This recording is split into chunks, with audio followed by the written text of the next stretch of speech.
Welcome to Golden and Blue, everybody, home of the college football fan. And don't forget about the checklist. Hat check, sunglasses check, Pepsi check, notes check, sources check, and thick skin is a check. And don't forget to sing gear to represent your team and yourself in my background. Send it to P.O. Box 360, Liberty, South Carolina, 29657, and get yourself a shout out. On to the next video. In case you're wondering, these are the teams that we don't have represented for the mini helmets. As you can see, we actually have quite a few big brands that's not represented here at Golden Blue. I do know that Nevada and Cincinnati are on their way as far as mini helmet representation. So get your team represented here on Golden Blue. We're about to hit 13,000 subscribers. Quick reminder, now that we're about to hit 13,000 subscribers, we will be doing another We Are Golden Blued / I Am Golden Blued mashup video. All you have to do is send a 5 or 10 second clip to my email, refsuck@gmail.com. I'll leave my email address in the description of this video. Wear gear that represents your team. Don't wear West Virginia if you're not a West Virginia fan. And all you have to say is, I am Golden Blued or we are Golden Blued if multiple people are in the video. Last year we did one and it was a great success. I might try to look up that video and leave the link of that video in the description of this video so you can check it out and see what I'm talking about. Hey, you already know what time it is, so might as well sit down, brace yourself, and buckle up because you are entering the speculation zone. Yes, this will definitely be a Get It Gang video. If you don't know what the Get It Gang is,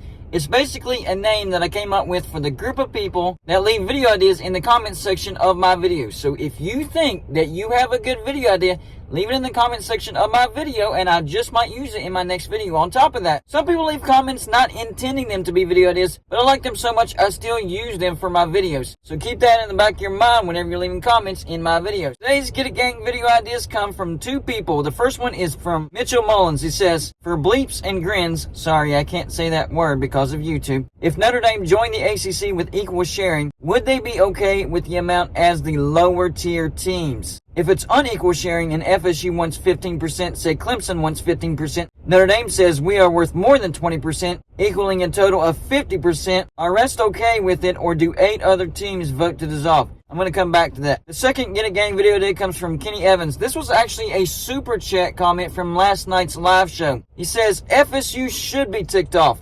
UCF will jump them in revenue by joining the Big 12. Eventually, you're correct. Not this year, and I don't think in 2024 either, because they're getting a lower cut in the first couple of years. But eventually, yes, UCF will be making more money than Florida State. But do you know who will be making more than Florida State, Clemson, North Carolina? You know, the bigger brands of the ACC right now with this new TV deal? West Virginia, Oklahoma State, Texas Tech, Baylor, TCU, Kansas State, Kansas, and even Iowa State. Yes, all those teams will be making more than Florida State, Clemson, and North Carolina in the ACC. And it's almost like karma. Think about it. The ACC has turned down West Virginia multiple times. They look down on West Virginia because of their academic score, even though they know the mission statement of West Virginia University is to educate the people of West Virginia. And West Virginia University doesn't have any branches to send the lower academics to. So yes, it does lower their academic score. That can't be the end-all be-all. And then you let Louisville in. That just doesn't fly anymore. Well, now the teams in the Big 12, one of them, West Virginia, you've turned down multiple times, are making more money than you, or will be making more money than you. So yes, I do understand Florida State and Clemson being ticked off.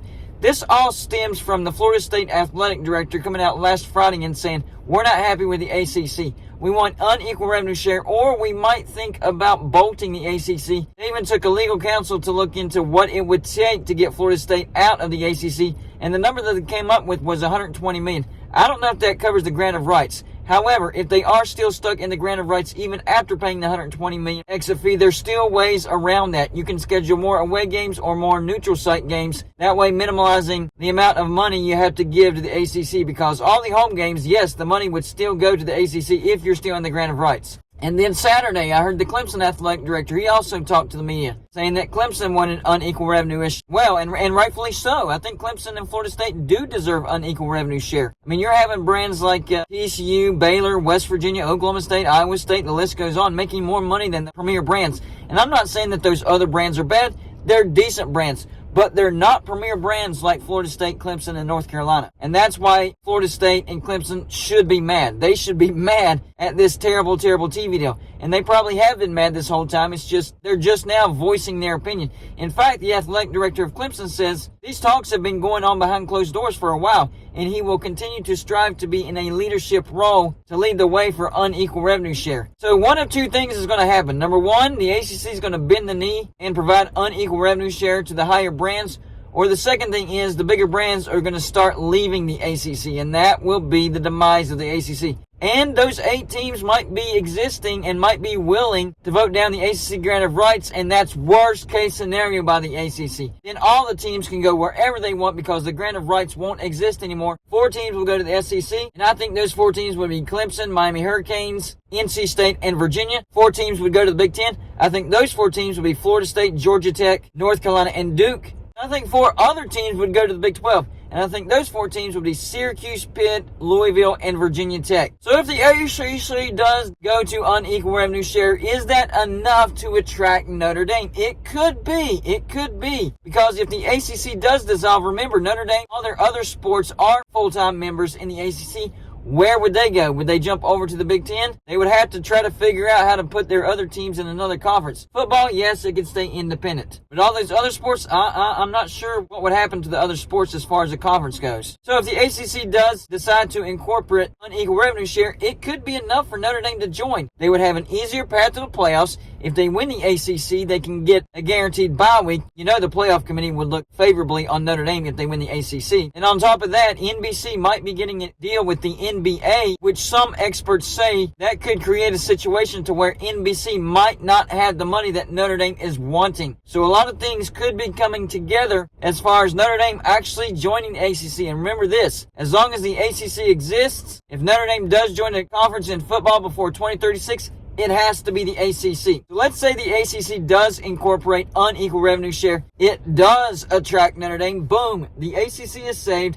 The revenue will go up. ESPN will renegotiate that TV deal because Notre Dame is a brand worth renegotiating that TV deal. You're keeping them out of the Big Ten. You're keeping them out of NBC. Or maybe they allow them to continue a TV deal with NBC. The home games would be NBC. Then the road games would be the ACC. Or they could split the home games with NBC. That's the direction that I would say the ACC would probably go. They would split the home games with NBC because they need to make some money off those home games. So if they do go down that route of unequal revenue share, what would the brackets look like? I'm glad you asked that because I came up with the brackets, and let me know what you think about these brackets, or tiers if you will. The lowest tier would be Duke, Georgia Tech, Wake Forest, and Boston College. These 4 teams would get a 5% cut. They do make the least amount of money for the ACC, and I don't think they're responsible for more than 5% of the revenue of the ACC. I really don't as far as football goes. So I think 5% would be fair. So those 4 getting 5%, that's 20% that you can't use. That leaves us with 80%. Next tier is 3 teams,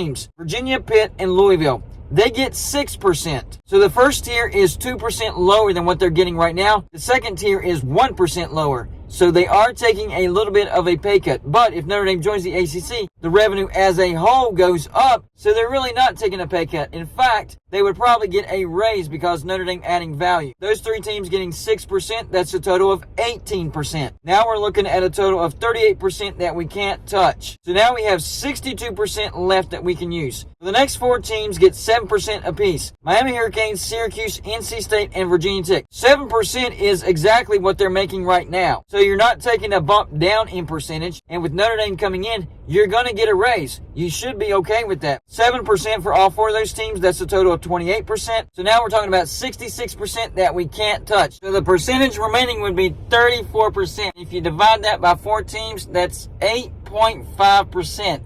So yes, that is a raise, and they are getting the most, but it's not by much. The first tier, you're looking at 8.5% for Clemson, Florida State, Notre Dame, North Carolina. The second tier, Miami Hurricanes, Syracuse, NC State, Virginia Tech getting 7%. Third tier, Virginia, Pitt, Louisville getting 6%. And then the bottom tier, Duke, Georgia Tech, Wake Forest, and Boston College getting 5%. So there would be unequal revenue share there, and the highest brands would be getting paid more than everybody else, but it wouldn't be a significant gap.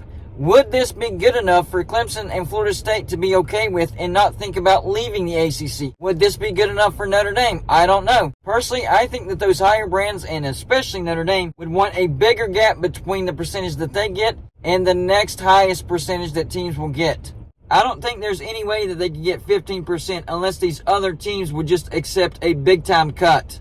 This is the fairest way to do it. You are rewarding those higher brands. Would Clemson, Florida State, and North Carolina be okay with that? And would Notre Dame be okay with that as well? Is that enough to get Notre Dame to sign on the dotted line and say, yes, we will be a full-time football member for the ACC? Y'all let me know in the comment section. Number one, do you think the ACC does go down the road of unequal revenue share? Number two, if they do you think it's enough to get Notre Dame to join as a full-time football member? Number three, if they don't do unequal revenue share, do you think that's the end of the ACC as we know it? Because one of two things will happen. These teams start jumping, or 8 teams vote to dissolve the grant of rights. That's all I got for this show. Like and subscribe if you haven't already, and I'll see you on the next show.